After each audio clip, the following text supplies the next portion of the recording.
It's a wild and untamed night. A gale wind blows across the pines at the foot of Pikes Peak. Wind pelts against your forehead as you trudge toward the summit. But you are not deterred. Like every Byronian hero before you, you press on, away from society and all its facile judgments, to fight your own inner battle of self-discovery. And while doing so, you take a fork down to a small building standing against the forest. The sign says Anselm Society Digital Pub. Inside is a raucous conversation about the arts and faith. And near the front of the bar, a duel seems about to break out over whether Austen or Bronte was the better writer. At a corner table, 3 figures are sitting by the fire. All have a copy of the poem Bright Star in their hands, and all are bawling hysterically. One of those is me, your co-host, Matthew Mellema, and welcome to Believe to See, a podcast of the Anselm Society, or the Anselm Society's Arts Guild. The Anselm Society is a coalition of churches across the Front Range of Colorado dedicated to one very simple thing: Renaissance the Christian imagination. So to further this goal, we do all sorts of things. Each spring, we generally have our big Imagination Redeem conference. It was canceled for reasons you can probably expect this year. But that usually attracts folks from all across the country, and we also have regular slates of concerts, again, COVID permitting, lectures, and other events designed to foster love and understanding of arts and faith. And we have our own Guild of Artists right here in Colorado Springs and other places, as we'll discuss in a little bit. And when we aren't creating art, some of us like to podcast, ergo, Believe to See. So to find out more about the Anselm Society, please visit us at anselmsociety.org. And while you're there, you should check out Anselm's 2 other podcasts, Redeemed Imagination and Speaking with Joy. And since you're already doing stuff, go ahead and rate and review the show on iTunes, Stitcher, wherever you get your podcasts. That'd help us a ton by increasing the visibility of the show. But I don't know, who am I to tell you what to do, I guess.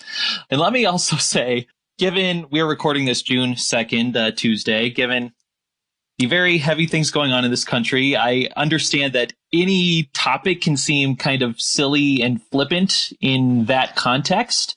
And I don't have any profound words to add as a middle-class white nerd at this time. But other than to say, I do hope this conversation on the Romantics will be helpful and worthwhile in some small way, and that you all will enjoy what we have, because I think this will be a really, really fantastic show. I'm really excited about it. But first, let me bring on one of the other people crying over Bright Star, Evangeline Denmark. How are you doing, Evangeline? Oh, I'm going to make it. I'm going to get over Bright Star one of these days. I'm so excited that we're doing this, because you and I cooked up this idea at conference not like a year ago. I think it was a year ago. Yeah. You remember talking about this? I kind of cornered you and said, Matt, we've got to do a defense of the Romantics. These blatant attacks cannot stand. Yes. No, they must be answered. Yeah, April of 2019. So this is a podcast that is months in the works. I think it will be worthwhile. And also, we are, since we obviously have to record remotely with COVID and everything, we get to welcome other people recording remotely. So Ashlee Cowles, friend of the show. How are you doing, Ashlee? I'm doing well. I'm glad to be with you guys, and I'm excited about this topic. Great. So for those of you who may not remember, Ashlee was one of our very first guests on the show, talking about a YA book she had coming out at that time. And then she, for reasons that, I don't know, I assume out of spite, maybe, she moved to Michigan. So, lost all of her standing in the Arts Society Guild. Is the thing I miss most about Colorado. She's still sunshine. There you go. She's still a valued member of the Arts Guild from Michigan. So welcome back, Ashlee, and welcome in this defense of the Romantics. So maybe before we get going, tell us a little bit about what you are up to right now with your writing. Okay, yeah, I'll go first. This topic is kind of fun. I'm actually getting ready. I'm working on the final edits for a young adult novel that is being pitched as a kind of gothic mystery. So some of the elements that we're going to be talking about are, ones I've been thinking about and kind of trying to include in my writing. So yeah, it's a very relevant conversation, and I'm excited about it. Okay, so now that you're on the spot here, can you give us some sort of quick 2-sentence elevator pitch about the mystery gothic novel you're working on, or is that all a carefully guarded secret at this point? I should have memorized my elevator pitch before coming on, but it's basically one of those dual kind of there's a contemporary storyline and then a historical storyline. And the contemporary is set in the present day, and it involves a teen girl who goes to Oxford for a summer program and then kind of finds herself invited to this Gothic mansion where she has to figure out this kind of family mystery that relates to her own family in some way. And then the historical storyline is set in 1912 on the Titanic. So it's, definitely later than the Romantic period, but there's some similar elements and just the kind of the Gothic setting that the characters encounter in this mansion. I read the first few chapters of it, and it's going to be good. I'm excited for that to come out. Do you have a title yet, Ashlee, or is that in the works? Yeah, it's called The Poppy and the Rose. Right. Okay. I love that. Okay. All right. Excellent. Well, Evangeline already hinted at our reason d'être. I shouldn't attempt French when I don't know what the words mean. The reason for this podcast, and that does have to go with the conversation we had at Imagination Redeemed of 2019. So, Evangeline, describe how this podcast came to be and your rallying cry for us. Okay. So there's been some discussion in the Anselm Society and on podcasts about sort of the foibles of the Romantics, and with some good criticisms, and we'll get to that. But I happen to adore the Romantics and kind of, find my sympathies with them. So yes, I cornered you and said, Matt, this cannot stand.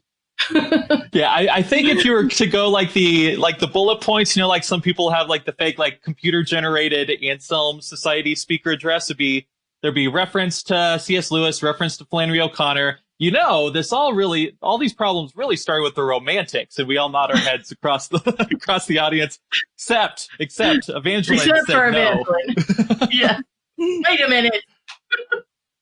Yeah, so no, I was just going to say, it just deserves a little bit more discussion, a little bit more nuance, and just dig into these lovely writers.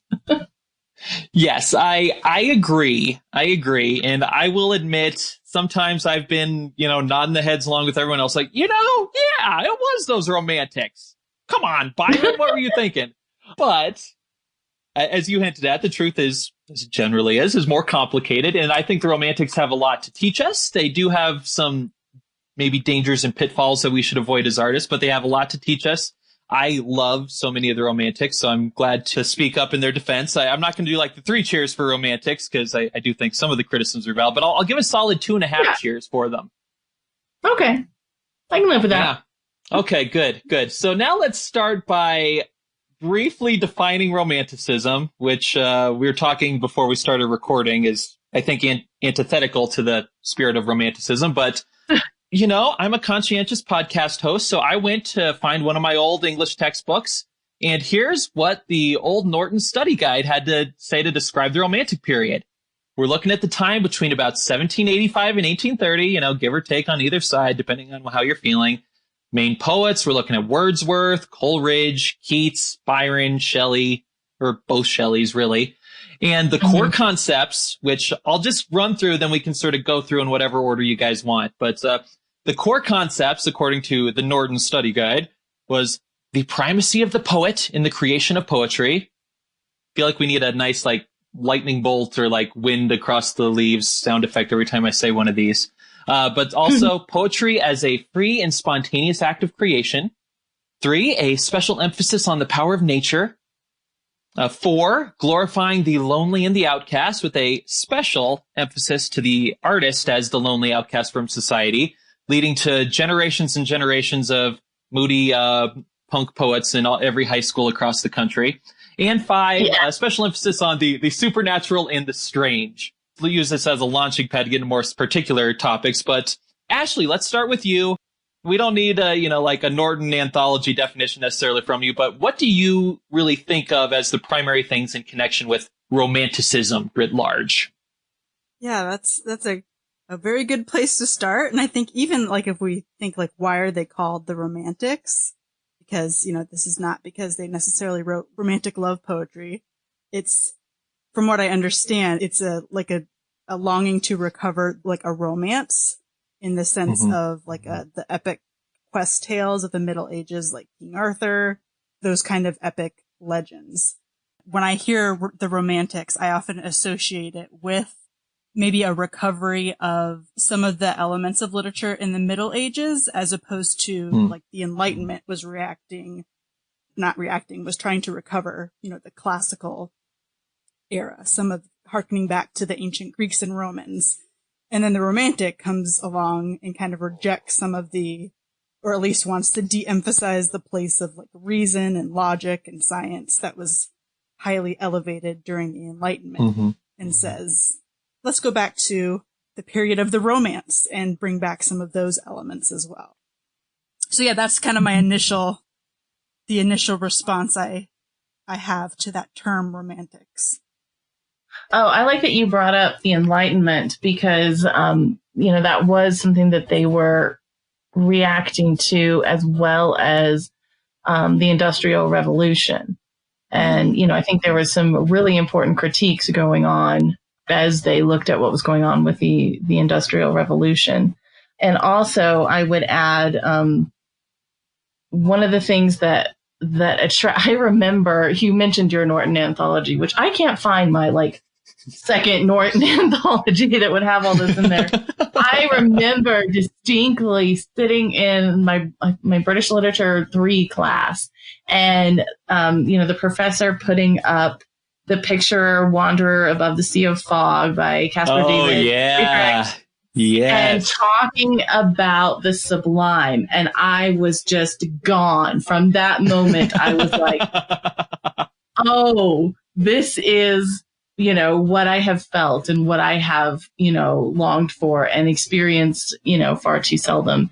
I would definitely add in that the experience of the sublime, and also those focuses on terror and wonder and the emotion is a really important part to look at within Romanticism. No, I definitely agree with that. Go ahead, yes. Ashlee. I was just going to say, another thing I came across was like the 5 eyes of Romanticism. So like an emphasis on imagination, intuition, individuality, idealism, and inspiration. Nice. That helpful. So there is a 5-point definition. There you go. There you go. And they all start with the same letter. So it's it's the perfect thing for like a Baptist preacher, right? Isn't it? So that's beautiful. But I was going to say, leave it to the teacher and the lawyer to have have it down. Here you go. That's right. That is right. So just a couple thoughts on both those definitions. I think they're both helpful. Ashlee, let me say, I particularly like the way you framed it as a recovery of sort of this older idea from that was lost, from the Middle Ages, lost in the Enlightenment, wanting to recover. Because I think that's a very important thing, especially if we're going, one of the reasons that we're doing this podcast is to beat against the narrative of, oh, everything was great until those Romantics showed up. It's like, no. This is something the Romantics were trying to recover. A good thing they recovered that was lost by some of the weirder parts of the Enlightenment. So I think that's really useful. And Evangeline, I will say, you mentioning that Man Above the Mist picture, I agree 100,000,000%. I remember one of my buddies was in a class where they were discussing this picture and they showed it to me and I was like, yes. I think that's right? A rite of passage. If you're literarily inclined in college, you see that picture yes, this is it. This says something. I'm not sure what, but this is it. It speaks to the heart. It really does. Yeah, exactly. And there's something interesting about the whole aesthetic that goes with these different movements. It's not just necessarily that you like romantic poets, but the visual art, or for me, it's the architecture. Of kind of the Romantic era, that. It kind of has that same. You just have this gut kind of reaction to it. It either speaks to you or maybe it doesn't. But I think that's an interesting element, is that what we call the Romantic era includes all these different art forms, and they all kind of evoke a similar feeling. Mm-hmm. Yeah, and that's true. And like again, with these like my Norton definition, it basically tries to reduce it to 5 core poets, which is obviously reductive because first of all, there are more, and also there are more avenues for this movement than just poetry or even like written words for it. So now that we sort of have this sort of cloud nebula of definitions that we're working off of, let's try to get into the first thing. And again, sort of going at it as, folks in Anselm who are going about their art in a Christian way. What positive things can we as Christian artists derive from romantics, even the ones who will nod their heads to all the romantics bashing at all of our conferences? What are some positive things we can get from it, Evangeline? So many things. We talked about the focus on the individual, and there are good things and bad things about that. Yeah, certainly. And I think in a lot of ways we could use a little bit more focus on the community nowadays, which is something that Anselm has been arguing. So I just want to say that, yes, absolutely, 100%, I agree with that. But at the time, bringing a focus to the individual and the individual's feelings was, like I said, kind of a reaction to the Industrial Revolution. And I think it shed light on the value of the individual human. And I know that I always talk about Jane Eyre.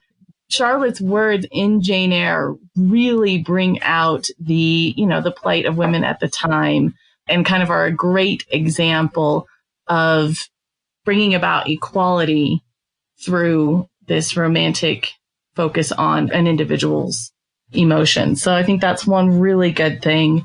I also think we could talk about hubris, which is something that comes up in Mary Shelley's Frankenstein and the Rime of the Ancient Mariner, as well as other works. But I don't know if we want to, get into that now, or if you want to let Ashlee, suggest some positive things before we go there. Oh, I like that. Let's go back and forth with all the positive things. So I'll say briefly, I absolutely think what you said on the point of the individual is important because, it's when we in today's world criticize this sort of excessive individualism in artists. I think it's a valid criticism because of where arts is right now.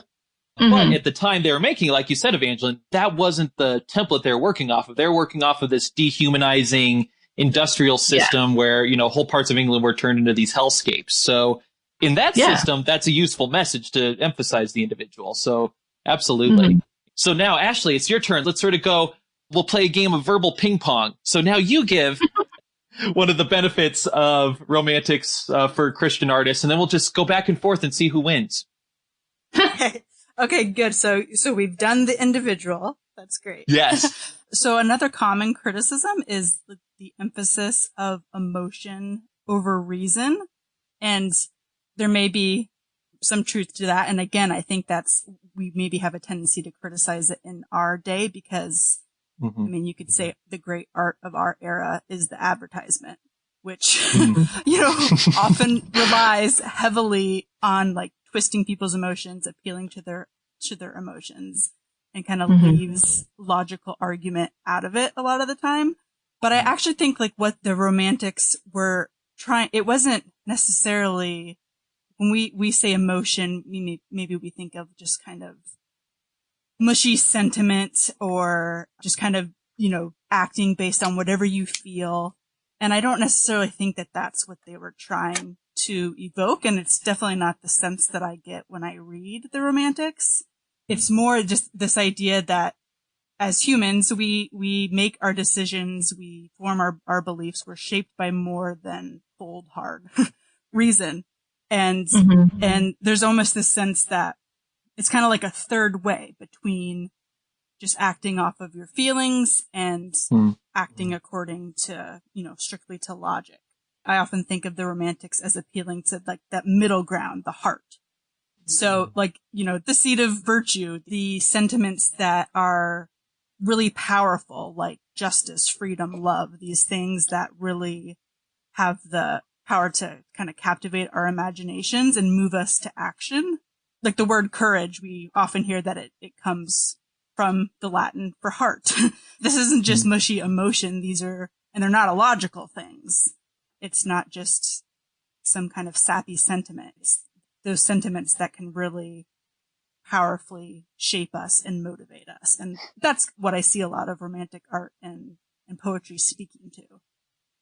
Mm-hmm. Yeah, I agree with that. I was actually reading an interview in the Cultivating Project, which is, produced by Anselm's own Lancia Smith, and she was interviewing great friend of Anselm, Malcolm Guite. It was a very Anselm conversation. It was about Malcolm Guite's book that came out a few years ago, Mariner, about the life of Samuel Coleridge through the lens of Rime of the Ancient Mariner.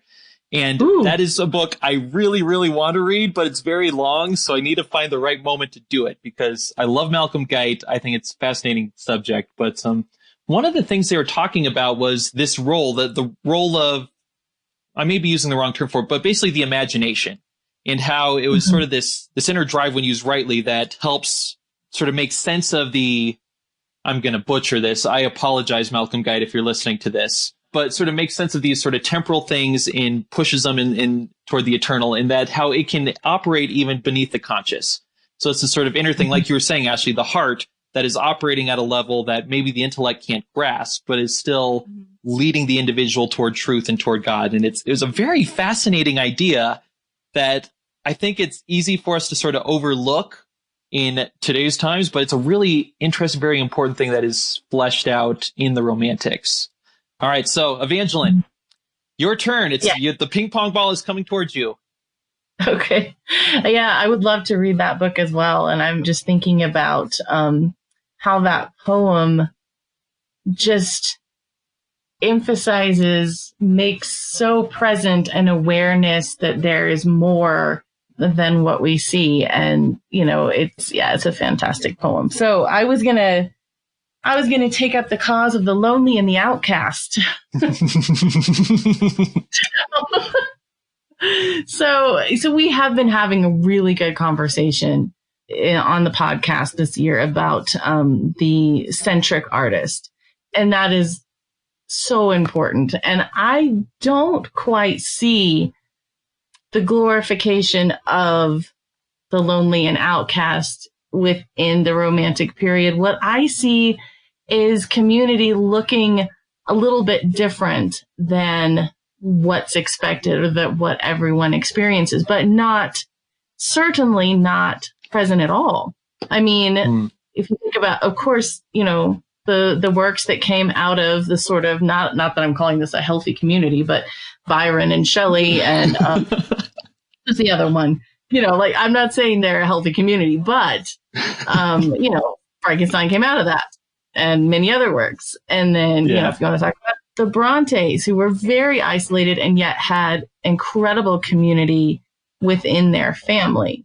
And Keats had a community around him who supported him and believed him, and what bought him passage to Rome in order to try to save his life, because they loved him and believed in his work. So I think that there's, some area to push back and say, there was community going on, but it doesn't always look like what we expect it to be. Yeah, and that's another thing that can even come down to how it's framed, right? I think a lot of times our perception of the Romantics, like, oh, it's that sort of too cool for school lone artist, like, I don't need any of you guys, I'm going to go do my own thing, like rejecting society, being by himself. Okay, that's one way to look at it. Or, like you said, Evangeline, it can be creating a community of the outcasts and the weirdos, which is actually a very beautiful and I think very Christian idea to do and to help bring about. And that's a very Anselmy thing to do as well. It is a very Anselmy thing to do. All right. So, Anselm, go ahead. Can I go on? Oh, it's like you're adding spin to your ball now as it's going across the ping pong table. Well, I was thinking about just what you were saying and about the artist being, sort of going out and creating on his own. Well, that kind of ties in with their focus on nature. And, in a way that's them kind of getting back to the pastoral, like we talked about, reappreciating the rural, the natural, as opposed to always being in the city. So that may, that is a big part of it as well. Not just leaving behind people, leaving behind your community, But, taking a moment outside of cities and towns, especially where the Industrial Revolution would be, so present, and remembering things that are also important within nature. Yes. So you're leaving the community for a while to go back with hopefully a clearer vision of what you need to do there. Right. And a reminder of where we come from, of what we need, Yeah. All right. So Ashlee, the ball's in your, it's not a court. The ball's on your half of the table now. I'll just say a few things about the value of imagination and maybe connected to that, the emphasis on mystery. So, at the Anselm Society, we're all about re-enchanting the world by redeeming the imagination. But it's interesting to think that kind of early on in church history, the term imagination wasn't always regarded positively. I think there's kind of like a thread in maybe like the Desert Fathers and the early Middle Ages where the imagination was seen with suspicion or was kind of associated with like daydreaming, letting your mind wander, fancy. And it was like the primary way the devil could get a hold of you and turn your thoughts to sin. So kind of, a pretty negative view of that idea of imagination. And it was, I think Coleridge was definitely one of the thinkers who came up with this whole elaborate theory about what the imagination actually is.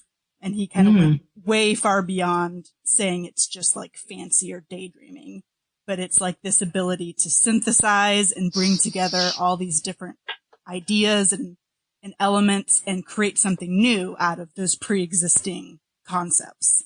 So, we have the Romantics to thank for making the imagination a positive thing, or, at least giving it a more positive connotation. And then maybe related to that is like the emphasis on mystery and, Evangeline mentioned hubris. And I think that's really common in a lot of Romantic literature or Gothic fiction. And maybe I'll just mention Gothic as kind of like a part of the Romantic, because we kind of throw those two terms around. And in case people are wondering, like, what's the difference?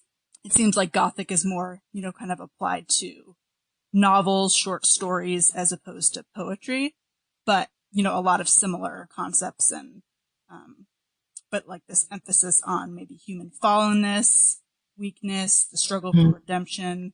And I think that, is something that Romantic literature does really well, is kind of reminds us of our place and the dangers of maybe becoming too arrogant about what we can control, whether that's the forces of nature or science, that science is going to create this utopian world. Evangeline will probably speak to that with Frankenstein maybe.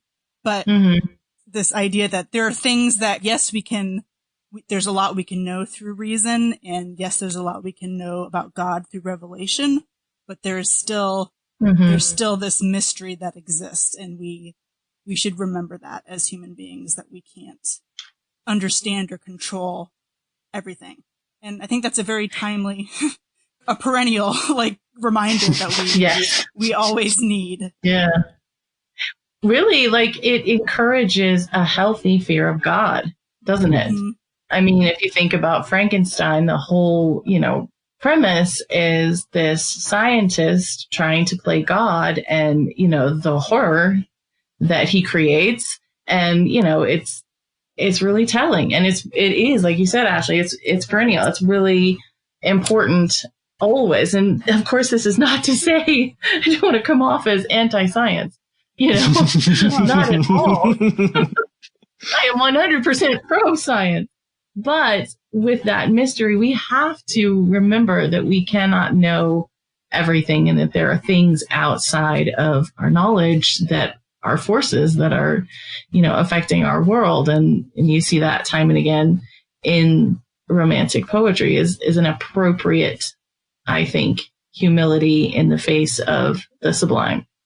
Yeah, and it's one of those things where it was relevant at the time, it's relevant now, and it's sort of always been relevant. Like we touched on earlier, you can see that message going to its original audience, the people, like turning Manchester into an industrial powerhouse and thinking, in industry, science, we've conquered nature, we've done it. Good job, everyone.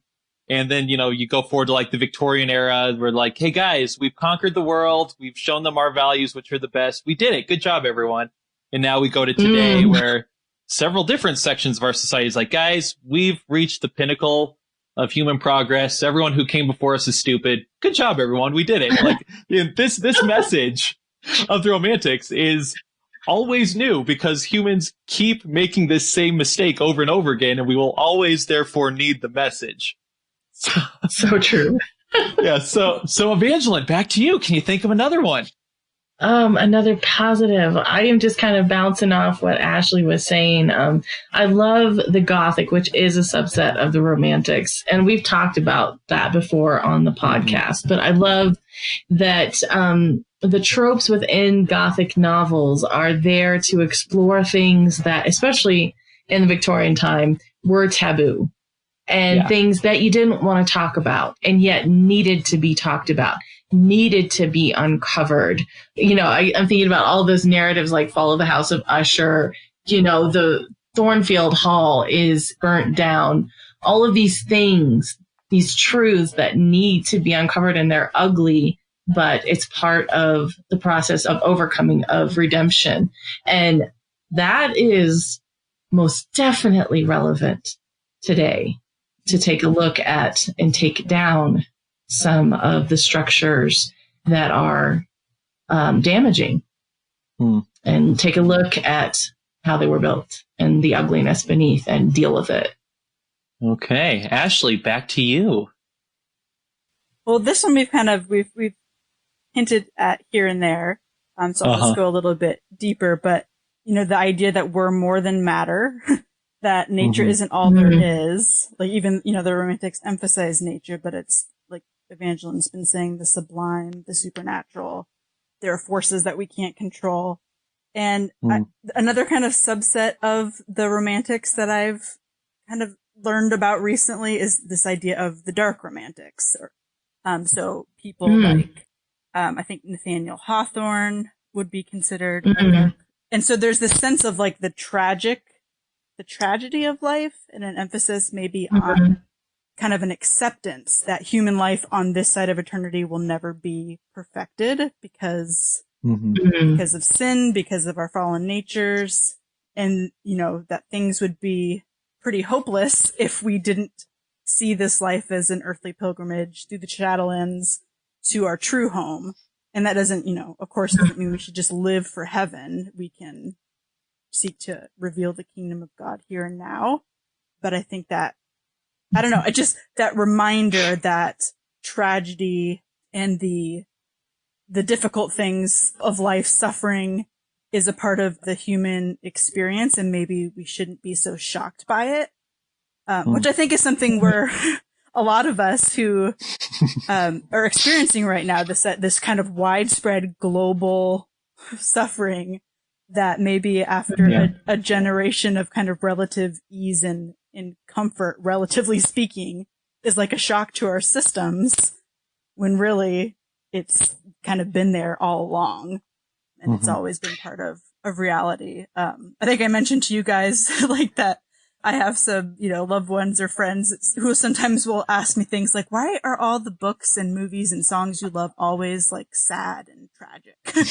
And I think that because I feel like they feel true. It's not that I want to wallow in the misery. And usually there is some kind of hopeful note at the end, but when everything is tied up neatly and it's a story with a happy ending, and there's no real complications or complexity to it, it doesn't feel like it reflects the story of life. So yeah, I think that is something that kind of willingness to grapple with suffering, to grapple with the darkness, is an aspect of Romantic in Gothic literature that speaks to me, and I think is a good, again, one of those good reminders that we need, especially maybe people who are skeptical towards traditional religion. There's this kind of emphasis that there is something eternal beyond our current world, our current experience. And I think maybe it speaks to people who may otherwise not be so open to that concept in a more kind of traditionally religious format. the mourning and lament is something that's, very well done in Romantic literature, and something that we as faith communities are not very good at doing, to our detriment. So like you said, acknowledging that it is not the way it should be now, and that there is an eternal, destination is really important. And you talked about, I can't remember your exact words, but about revealing the kingdom. And that's another thing, to come back to that sublime. And, I think C.S. Lewis kind of talks about this in A Surprised by Joy, that stab of otherworldly joy that is both, painful and sweet. And to me, those are, moments of the kingdom breaking through. In a way, it's maybe not super healthy to chase that feeling. In Surprised by Joy, he talks about, you can't really manufacture it. It just happened. But I think that the Romantics hold up, within the concept of the sublime, that they are holding up a similar experience to what Lewis describes. And that, to me, is a good thing. Yeah, and actually along those same lines, I couldn't read the book because the book is extremely expensive on Amazon, and, I have student loans. But this book came out basically arguing that C.S. Lewis could be understood as essentially a romantic writer. And from the reviews I read, because, again, student loans, it seemed like one of the core, sort of the justification for it was the fact that, C.S. Lewis was very upfront that one of his sort of masters in both Christianity and writing was George MacDonald. And George MacDonald, in turn, was a huge admirer of William Wordsworth. So a lot of the stuff you were just saying, Evangeline, about the concept of joy was stuff that Wordsworth discussed. Like in his Prelude, which C.S. Lewis actually listed in a magazine interview toward the end of his life as one of his 10 favorite works of literature. Wordsworth talks about joy in kind of similar ways. So, there's obviously important differences. It's unclear how traditional of a Christian Wordsworth was, or whether he was kind of a pantheist. It's kind of fuzzy in there. And I think Lewis would say that Wordsworth sort of falls short in some ways, but the core concept of joy, maybe especially as sort of taken on by Lewis, is something that is found in the Romantics and can lead us to some very important things to remember and to contemplate as Christian artists.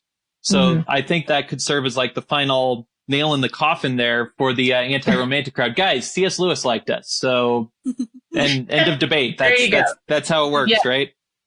Yes, that's how it works. But rather than rest on our laurels, let's go ahead and talk about some of the potential pitfalls of the Romantics, because I think we all agree that we love the Romantics, super useful, super great, but there are tendencies where if you take them too far, they could lead you astray. So, Ashlee, what are your kind of danger marks for the Romantics? Let's start with one, then have another ping pong match.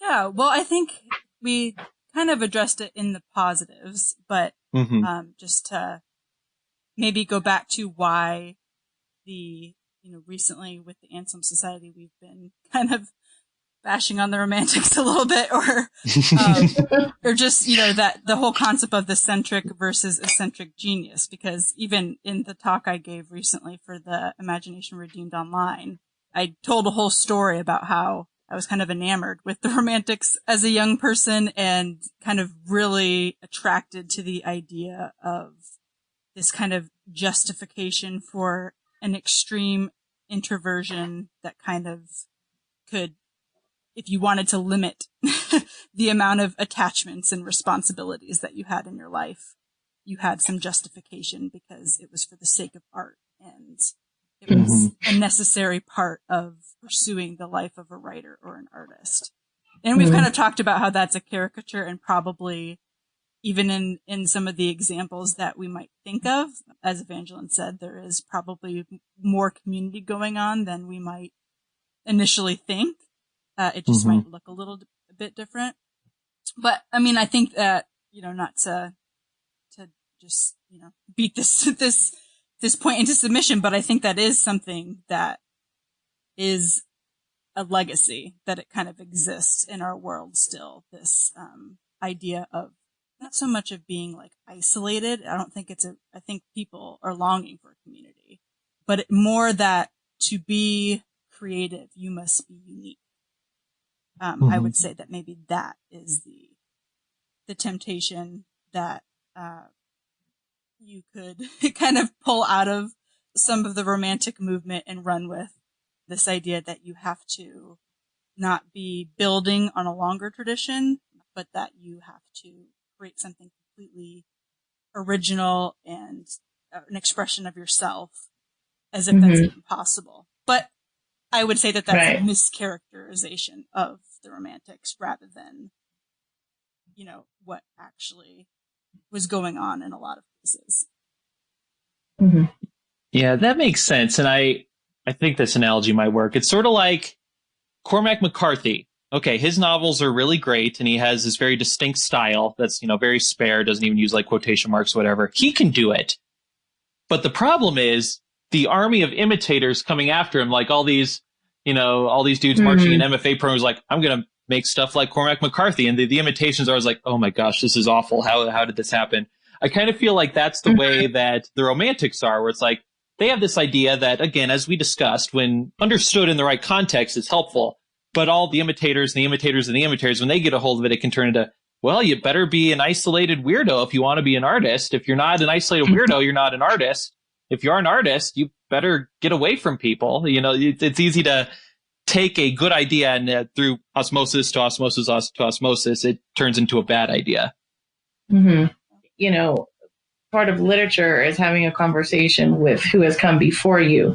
And so if you're only having a conversation with a copy of a copy of a copy, it's a pretty shallow conversation. You're missing so much. And, obviously most of the Romantics would have been classically educated and had, they were having more in-depth conversations than we are possibly having with the copy of a copy of a copy.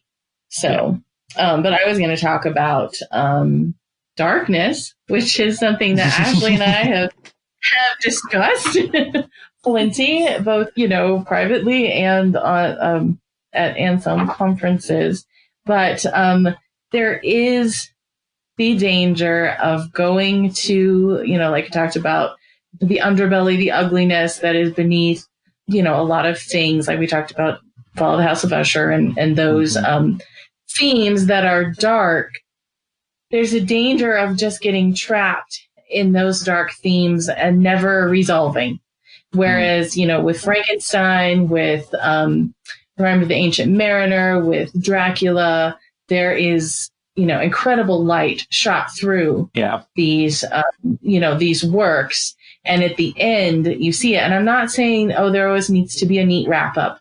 Or, the Mariner is like cursed to forever continue to tell his story, but for a reason. It's part of his, kind of atonement for what he did, and there's that redemption in Frankenstein as well, I think, in just seeing the tragedy that comes. And I, it's been a while since I've read it. I can't remember the end all that well, but I know that it is, you as the reader are left knowing that Victor Frankenstein chose the wrong course and that, tragedy came of it, and you're not stuck there in the darkness, if you know what I mean. So I think that can be a danger, but when done right, as many of the Romantics did, you are pulled out of that place of darkness. When properly used, there's this sort of moral message behind it. Again, not necessarily everything's all nice and pretty at the end, but there's at least some moral importance behind it, as opposed to just like darkness for its own sake. There's truth, right? Yeah. There's truth, and there's even, there's beauty with it and goodness as well, because goodness is upheld and beauty is upheld. So yeah, there are ideals transmitted, even if it's not stamped with a moral message. Yeah, that totally makes sense. Consequences. Yeah. Like you were saying, and those consequences are usually pretty clear. It's not just all is darkness. This is what happens when humans. It's not ambiguous. Yeah, it's usually pretty apparent. All right. So we're running a little low on time, but I think we can still, I wanted to briefly discuss, maybe we could just talk very briefly about some of our particular favorite works of Romanticism. So I know we were discussing this a little bit before we went on air, but if you were to look at a work, it's like, yes, this is why I love Romanticism. This just captures something that I think is very important, or et cetera, whatever. You can pick your own things. You don't need me to explain it for you. But Evangeline, what to you is like your favorite work of the Romantics? Well, since you've staked out Keats already, I won't already go dibsed there. him. I dibsed him. You did. You did. But actually, I think Frankenstein is probably my favorite romantic work. And I, of course, classify the Bronte books as well because, they're in the same vein. And The Rime of the Ancient Mariner is another one that is just representative of, I think, some of the best in that genre. Me and Marcus, may he rest in peace, and by resting I mean being Portland. We interviewed happily in Portland. we interviewed Pete Peterson over the Rabbit Room, who did an adaptation of Frankenstein for local theater, and it's such a fascinating work. And she wrote it when she was like 20 when she wrote it. It's like, oh, come on, she was 19. That sucks. I know. Oh, come on. I know. It's unfair. You and I have talked about how that makes you feel as a writer. Exactly. But yeah, I love it. So Ashlee, what's your favorite work again, other than Keats, because I dibsed him? Yeah, I was thinking kind of more in terms of different writers and as opposed to like their specific works. But yeah, Evangeline's already mentioned Jane Eyre and the Brontes. Charles Dickens, it doesn't fit neatly. He's more, Victorian. Some of his books seem to be classified like A Tale of Two Cities as a Gothic novel. And there's definitely, again, these periods or things we create afterwards. Yeah. I mean, like even like a Christmas Carol, you can see the romantic element there. Yeah. Exactly. Yes.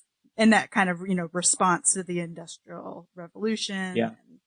So definitely those two for novelists. And then with the poets, W.B. Yeats is often considered the last romantic and kind of like a bridge between. Of course he is. The romantic. Yeah, it's a perfect title for him. The last romantic. Oh, yes, Evangeline. This podcast has already gone in depth about your huge crush on Yeats. Hashtag. Yes. All right. I know. I was like, where is he? Why hasn't she mentioned Yeats yet? That explains it. There's already been a whole podcast devoted to him. And then I would say another kind of later romantic, but Gerard Manley Hopkins, for someone who's definitely kind of squarely within the Christian tradition, but is a romantic poet as well. Yeah, my all-time favorite poet. I love him. For me, like I already said, I'm going to go with Keats, and I love Keats. I think he's fantastic. The fact that he completed his whole body work before he died, he was like 26 when he died. It's one of those things, just like Shelley. It's like, come on, man.